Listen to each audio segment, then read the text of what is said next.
ব্রেকফাস্টে ডিম পাউরুটির এই রেসিপিটা থাকলে আর কোনো কিছুর প্রয়োজন হয় না। ভীষণই সুস্বাদু আর ভীষণই দুর্দান্ত লাগে খেতে।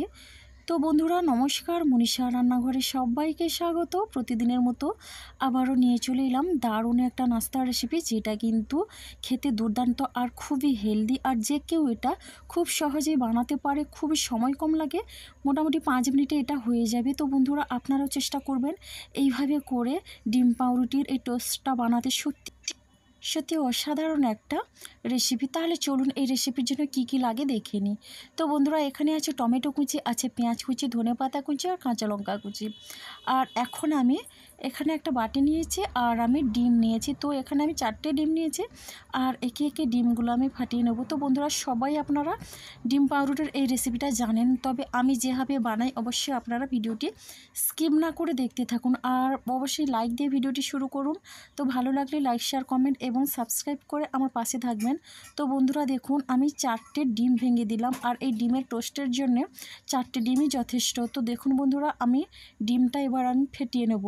তো প্রথমে আমি একটা কাঁটা চামচ নিয়েছি আর কাঁটা চামচ দিয়ে ডিমটাকে ফেটিয়ে নিচ্ছি। আর কাঁটা চামচে কিন্তু ফেটানো খুবই ভালো হয়। আর এটা এমন একটা রেসিপি, ভালোবাসে না এইরকম কেউ নেই। বাচ্চা বড় সবার কিন্তু খুবই প্রিয় রেসিপি। তো বন্ধুরা এখানে আমি 2টো মিডিয়াম সাইজের পেঁয়াজ কুচি করে নিয়েছি আর পেঁয়াজটা দিয়ে দিলাম। আর এরপরে দিয়ে দিচ্ছে টমেটো কুচি। তো বন্ধুরা এটা টকটক ঝাল ঝাল লাগবে, খেতে খুবই ভালো লাগবে। দিয়ে দিয়েছি ধনেপাতা কুচি। তো বন্ধুরা ধনেপাতা কুচি দিয়ে আর এখন আমি এখানে অ্যাড করে দেবো কাঁচা লঙ্কা কুচি। তবে কাঁচা লঙ্কাটা আমি একটু বেশি পরিমাণে নিয়েছি। তো বন্ধুরা যেহেতু একটু ঝাল ঝাল লাগবে খেতে, তার জন্য ভালো লাগবে, তাই আমি কাঁচা লঙ্কার পরিমাণটা বেশি দিলাম। আপনারা যেমন ঝাল খাবেন সেই বুঝে লঙ্কার পরিমাণটা দেবেন। তো বন্ধুরা দেখুন এখন আমি এই উপকরণগুলো দিয়ে মিশিয়ে নেওয়ার পরে দিয়ে দিলাম স্বাদ অনুসারে লবণ। আর এখন আমি দিয়ে দিচ্ছি হলুদের গুঁড়ো। তো অল্প পরিমাণে হলুদের গুঁড়ো দিলাম আর দিয়ে দিচ্ছি গোলমরিচ গুঁড়ো। তো গোলমরিচটা দিলেও খুবই ভালো লাগবে। তো বন্ধুরা যারা গোলমরিচ দেবে না ওই কাঁচা লঙ্কাটা দিয়ে করে নেবেন। তো দেখুন এই উপকরণগুলো দিয়ে আবারও ভালো করে এটা মিশিয়ে নিচ্ছি। খুবই সুন্দর লাগে ডিম পাউরুটির এই রেসিপি। তবে আপনারা দেখেছি মানে একটু আলাদা টাইপের বানান, আর আমি একটু আলাদাভাবে বানাচ্ছি। এটা কিন্তু খুব ভালো লাগবে আর একবার খেলে কিন্তু বারবার খেতে চাইবেন। তো বন্ধুরা এখন আমি এটা সাইড করে রেখে দিয়ে এখন রুটিটা কেটে নেব। তো দেখুন এখানে আমি 3টে পাউরুটি নিয়েছি আর প্রথমে আমি পাউরুটিগুলোকে কেটে নেব। আর দেখুন বন্ধুরা পাউরুটির এই কালো অংশটা কেটে দেবো। তো এই কালো অংশটা না কাটলে খেতে ভালো লাগবে না, তিতো লাগবে। তো বন্ধুরা এখানে আমি 3টে পাউরুটি নিয়েছি আর 3টে পাউরুটির জন্য আমি এখানে 4টা ডিম নিয়েছি। আপনারা যেভাবে পাউরুটি নেবেন বা 2টো নিলে একটা বেশি ডিম নেবেন, যটা নেবেন তার জন্য ডিমটা সবসময়ের জন্য একটা বেশি রাখতে হবে। আর দেখুন বন্ধুরা এইভাবে আমি 3টে পাউরুটির কালো অংশটা কেটে নেব। তো এখন দেখুন 3টে পাউরুটি আমার মোটামুটি কালো অংশটা কেটে নিয়েছি আর এখন দুফালি করে দিয়েছি। এরপরে এটাকে আরও 2 টুকরো করে দেব।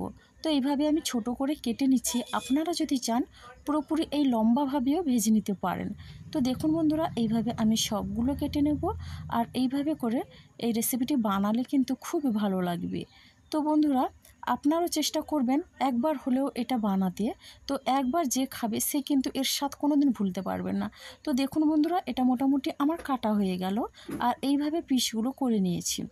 তো এবার চলুন আমি এটা বানিয়ে নেব। তার জন্য এখানে যে ডিমের গোলাটা নিয়েছে আর ডিমের গোলাটা একটু মিশিয়ে নিয়ে দিয়ে দিচ্ছে পাউরুটি। আর এইভাবে করে ডিম টোস্ট বানালে কিন্তু দুর্দান্ত লাগে। তো বন্ধুরা দেখুন এখন আমি গ্যাসে কড়াই বসিয়ে দিয়ে দিচ্ছিলাম সাদা তেল। তো সাদা তেলটা আমি গরম করে নিয়েছি আর এখন আমি এই পাউরুটিটা দিয়ে দিচ্ছি। তো বন্ধুরা আমি যেভাবে পাউরুটির এই রেসিপিটি বানাচ্ছি, আপনারাও যদি একবার বানিয়ে খান তাহলে কিন্তু বারবার এইভাবেই বানাবেন।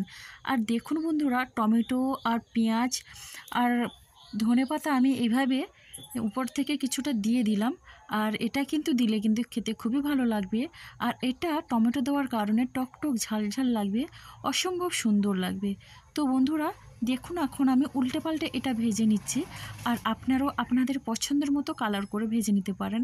তবে ডিমটা বেশি ভাজলে পুড়ে গেলে খেতে খুব একটা ভালো হয় না। তো এইভাবে হালকা লাল লাল করে আমি ভেজে নিচ্ছি। আমার এই রেসিপিটি খুবই ভালো লাগে। তো বন্ধুরা হাতের সময় কম থাকলে অল্প সময়ের মধ্যে এটা বানানো যায়। হাতে মাত্র 5 মিনিট সময় নিয়ে কিন্তু বানিয়ে ফেলবেন। তো যাদের হাতে একেবারে সময় কম থাকে আপনারা অবশ্যই এটা কিন্তু জলখাবারে বানাতে পারেন। তো বন্ধুরা দেখুন, এখন ভাজা হয়ে গেছে আর এখন আমি একটা করে তুলে নিচ্ছি। আর দেখতে কিন্তু অসাধারণ হয়েছে, আপনারা দেখেই বুঝতে পারছেন। খুব জোরে খিদে পেলে অবশ্যই এই রেসিপিটি ট্রাই করতে পারেন। তাহলে বন্ধুরা প্রথম যেগুলো আমি দিয়েছিলাম ভেজে নিলাম, এরপর বাকি পাউরুটিগুলো একই রকমভাবে আমি ভেজে নেব। আর আমি এই রকম করে ভেজে নিচ্ছি। আপনারা যদি চান আগে তেলের মধ্যে ডিমটা দিয়ে তারপরে পাউরুটিগুলো চাপিয়ে সেইভাবেও ভেজে নিতে পারেন। তো বন্ধুরা দেখুন, আমি বাকিগুলো দিয়ে দিলাম কড়াইতে। আর একই রকমভাবে আমি টমেটো, পেঁয়াজ আর কাঁচা লঙ্কা, ধনেপাতা উপর থেকে দিয়ে দিয়েছি। এতে করে কিন্তু খেতে খুবই ভালো লাগবে। তো বন্ধুরা দেখুন, একই রকমভাবে উল্টে পাল্টে একটু লাল লাল করে ভেজে নেব। আমার এই রেসিপিটি যদি আপনাদের ভালো লেগে থাকে তাহলে অবশ্যই আপনারা একটা কমেন্ট করবেন আর কেমন হলো জানাবেন। তো বন্ধুরা আপনাদের কমেন্ট কিন্তু আমার পড়তে খুবই ভালো লাগে। আর আমার দিদিভাইরা যে মিষ্টি কমেন্ট করেন সত্যি অসাধারণ লাগে। তো দেখুন বন্ধুরা, বাকিগুলো আমি এইভাবে লাল লাল করে ভেজে নিলাম। আর সবগুলো ভাজা হয়ে গেছে। আর দেখুন অসম্ভব সুন্দর হয়েছে দেখতে, আর খেতেও কিন্তু দুর্দান্ত হয়েছে। এটা কিন্তু বাচ্চাদের টিফিনেও দিতে পারেন, আর স্কুল, কলেজ, অফিস যে কোনো টিফিনে আপনারা দিতে পারেন। সত্যি এটা অসাধারণ লাগে।